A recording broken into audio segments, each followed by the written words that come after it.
কিছু কিছু মালিক আছে যে এই মালিক একটু সুতা পাইলে শ্রমিকের বেতন বন্ধ করে দে।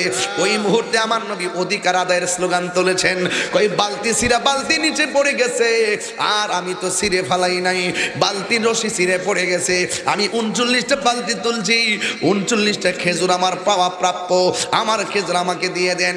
ওই মালিক কয়, আমি তো কোনোদিন এমন ভাবে এতগুলা মানুষ আমার আন্ডারে চাকরি করে কোনোদিন তো কেউ অধিকার খাটাই নাই, কেন আমার সামনে অধিকার খাটায়? তার হাতের মধ্যে হাতটা লইয়া আমার নবীর গাল মোবারকের মধ্যে থাপ্পড় লাগাইলো। জোরে জোরে কি নাউজুবিল্লাহ বলা যাবে না?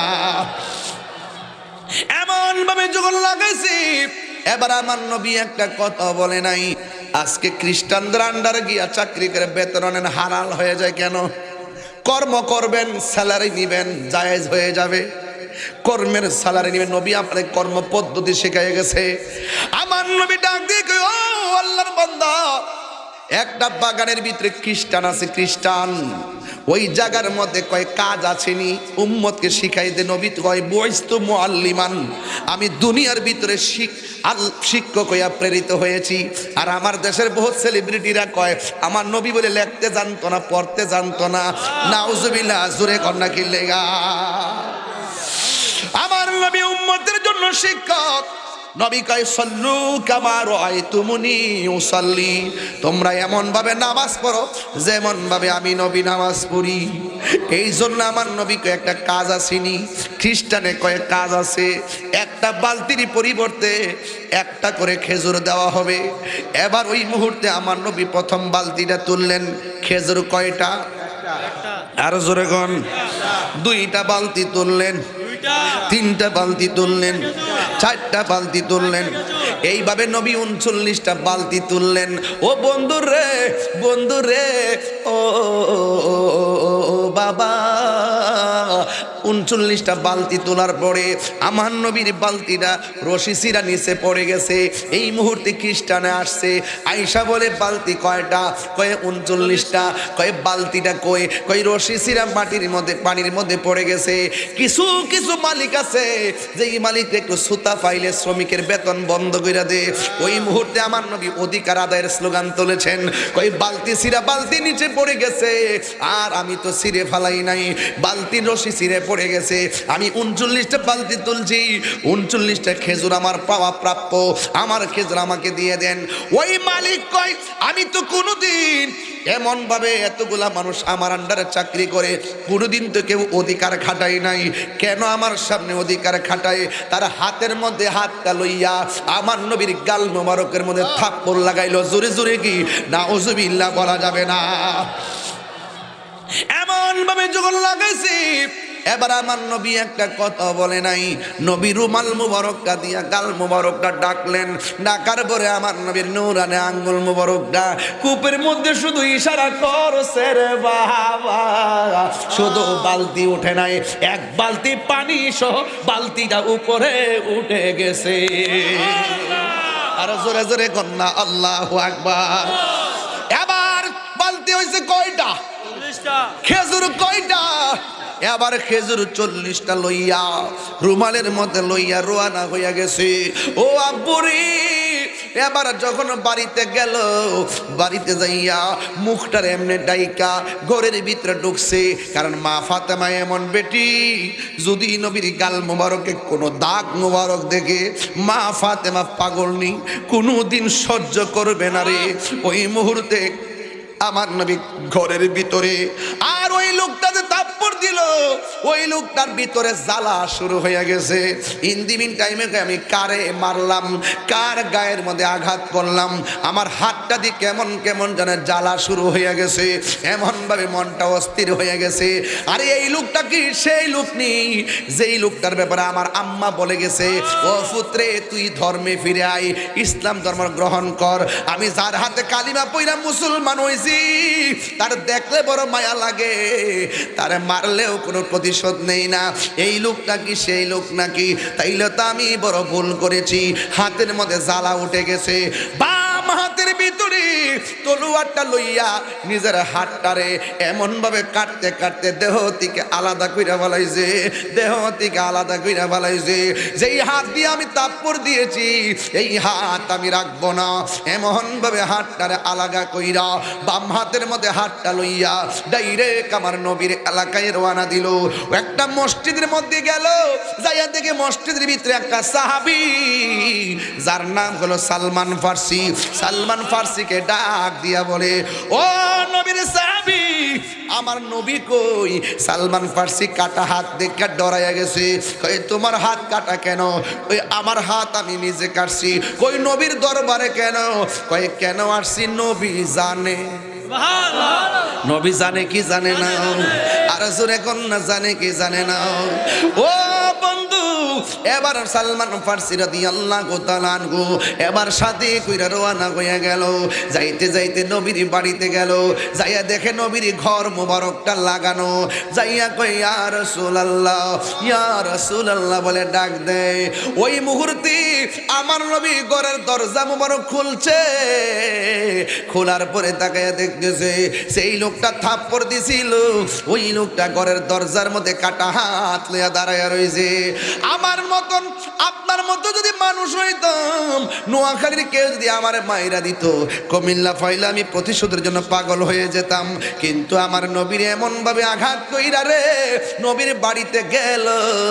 আমার নবী তারে প্রথম দেখলেন, দেখে একটা ডাক দিয়েছেন, ও আল্লাহর বান্দা, তুমি যে আমার মারছ, তোমার হাতের মধ্যে ব্যথা পাইছুনি? ওয়ামা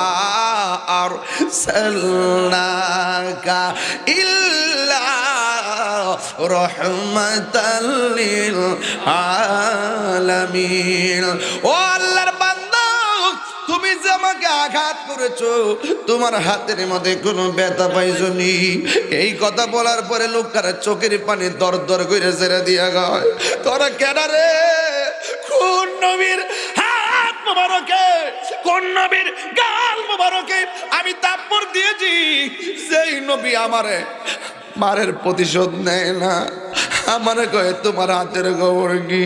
ও মায়ার নবী গো, আগে জানলে, আগে জানলে এ তোমায় দুঃখ দিতাম না। বলুন ও মায়ার নবী গো, আগে জানলে, আগে জানলে হে তোমায় দুঃখ দিতাম না। আপনি যে আল্লাহরই বন্ধু, আগে আমি জানতাম না। জানলে আমি কোনদিনও, জানলে তোমায় দুঃখ দিতাম না। আগে জানলে, আগে জানলে হে তোমায় দুঃখ দিতাম না। বলো ও মায়ার নবী গো, জানলে, আগে জানলে হে তোমায় দুঃখ দিতাম না। একটা জবান বন্ধ রাখবেন না, মোহব্বতে মায়ার সুরে বলুন সুবহানাল্লাহ। এবার ওই লোকটা কয়, ও ইয়া রাসূলুল্লাহ, যারা আমি মারলাম সে আমার ব্যথার খবর নেই। ইয়া রাসূলুল্লাহ গো, আমার হাত আমি কাইটা ফেলাইছি, মেহেরবানি করে আপনি আমারে কালিমা পড়াইয়া মুসলমান বানাইয়া দেন। এবার লোকটাকে আমার নবী কালিমা পড়াইয়া মুসলমান বানাইয়া দিল। এবার লোকটা কই, নবী গো হাসি মুখে বিদায় দেন। আমার আন্ডারে অনেক মানুষ চাকরি করে, এখন আমার কাজ শুধুমাত্র বাগানের কাম না, বাগানের মধ্যে প্রথম কাজ হইল দিনের দাওয়াত দেওয়া। এই কথা বইলে কাটা হাতটা লইয়া দৌড় মারছে। ও যুবকের দল, আমার নবী ডাক দিয়ে কই, থামো। লোকটা দাঁড়ায় গেছে, থামো। ডাক দিয়া বলে, ও আল্লাহর বান্দা, তুমি যে আমার কাছে আইছিলা, তুমি কি ছিলা? কয় খ্রিস্টান। যখন আমার আঘাত করেছো তুমি কি ছিলা? কয় আমি খ্রিস্টান। কাটা হাত যখন কাটছিলা তুমি কি ছিলা? কয় খ্রিস্টান। তুমি যখন আমার বাড়িতে কাটা খাত নিয়ে আসছিলা কি ছিলা? খ্রিস্টান। ও আল্লাহর বান্দা, তুমি আমার কাছে কালিমা পড়ে মুসলমান হয়েছো। কালিমা যখন পড়ছো এখন তুমি কি কয়? মুসলমান। এখন তুমি বাড়িতে যাইবা, কাটা হাত নিয়ে গেলে দরবারের সামন, দরবারে কলঙ্ক করে। তুমি এখন কাটা হাত নিয়ে আইছো, কাটা হাত নিয়ে কেমনে যাইবা? কাটা হাতটা আমার কাছে দাও। কাটা হাতটা যখন নবীর হাত মোবারক দিছে, আমার নবীজির থুতু মোবারকটা এই ডান হাতের চতুর্পাশে ঘুরাইয়া যখন কাটা হাতটা লাগাইছে, আমার নবী বলেন পাগলা রে এখন তোমার কাছে কেমন লাগে? ওই পাগলা কয় ইয়া রাসূলুল্লাহ, নবী গো, তিনবার করে ইয়া রাসূলুল্লাহ।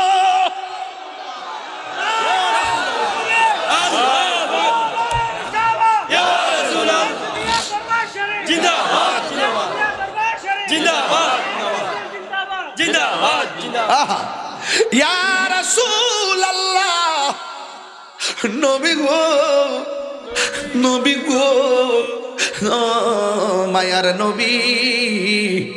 কাটা হাতটা যখন লাগাইয়া দিলেন, আমাদের মা বোনদের যখন সিজার হয় পেটে দাগ থাকে, আমার হাতের মধ্যে দেখেন একটা দাগ আসেনি? কবরের বাঁশের বাড়ি আসেনি? কবরের বাঁশের বাড়ি মাদ্রাসায় পাশের কবর থেকে তুললেন না, বাইরে এসে কাট কাটছে, রক্ত আইছে। আর ওহন আমার সমাজে যেদিন থেকে স্কুলে ব্যাট তুইলা দিছে, আমি সেদিন থেকে কইছি যে কোনো একদিন এই ছাত্ররা শিক্ষকের গায়ে আঘাত করবে। আমি সেই দিন বলছিলাম ভাই, সেদিন বলেছিলাম, যেদিন থেকে স্কুল কলেজে ব্যাট উঠে গেছে, বলা হয়েছে ব্যাট চলবে না, ছাত্রদেরকে মারামারি চলবে না, সেদিন থেকে আমি বলছিলাম এই ছাত্ররা একদিন শিক্ষকের গায়ে আঘাত করবে। বেশি দিন যাই নাই, প্রমাণ হয়ে গেছে। কথাকে রাইট বললাম নাকি বানায় বলছি? আরে যে মানুষ হয়েছে বেতের বাড়ি খাইয়া পিটাইয়া দাগ ফালাইছে, বাড়িতে যাওয়ার পরে ঠিক আছে, মা বাবা বলছে ঠিক আছে, আরো বাধা করে দেওয়া দরকার ছিল, স্থান পাই নাই। আর হন ফুলা ভান্ডে একটা বাড়ি দিলে বাপ মা সদ্য করছে যায় ক আমার পুত্রে মারলেন কিনলেন গা। শিক্ষকের বিরুদ্ধে আন্দোলন করে, যেদিন শিক্ষকের বিরুদ্ধে ছাত্র আন্দোলন করবে, শিক্ষা নামক যে বিশাল ব্যবস্থাপনা এটা ধ্বংস হয়ে গেছে। কিছু হইলে ছাত্ররা রাস্তা নামা যায়, মানে লাইফ শেষ, লাইফ শেষ হয়ে গেছে। ছাত্র ডরও বাইরে নামে নাই, আর এখন নেমে যায়। ছাত্রবাদীদেরকে বলছি তোমাদেরকে এখন গড়ার সময়। তোমাদেরকে যেই বলে তালি বলি দিয়ে নামাই দিচ্ছে, তুমি কিন্তু লাভবান না, লাভবান আছে এক ধরনের সিন্ডিকেট। কথা কোন ঠিক কিনা? তুমি কিন্তু বিনিময়ে কিছুই পাচ্ছ না, তোমার শিক্ষাঙ্গনকে অস্থির করছে। তোমাকে সাবধান থাকতে হবে। ছাত্রই ভবিষ্যৎ, ঠিক আছে, ছাত্রের শেষ পর্যন্ত পৌঁছতে পারলে ভবিষ্যৎ। ক্লাস 1-এ পড়ে নাইস মারবা, 8-এ পড়ে নাইস মারবা, দাখিল পাস করে নাইস মারবা, আর তুমি ভবিষ্যৎ হইবা না। শিক্ষাঙ্গনের সর্বোচ্চ শিক্ষা মাস্টার্স পাস করার পরে তোমার শিক্ষাঙ্গনের সফলতা। কথা বলেন ঠিক না বেটি? এইটে পরে রাস্তাত নাইমা যাও, তালি বলি পাইছো দেশটা শেষ। 12টা বাজে গেছে দেশের। হাত কাটলে দাগ থাকেনি? কথা কোনা আও থাকেনি? ওই পাগলা কই রসুল কাটা হাত তারা লাগাইছে, খোদার কসম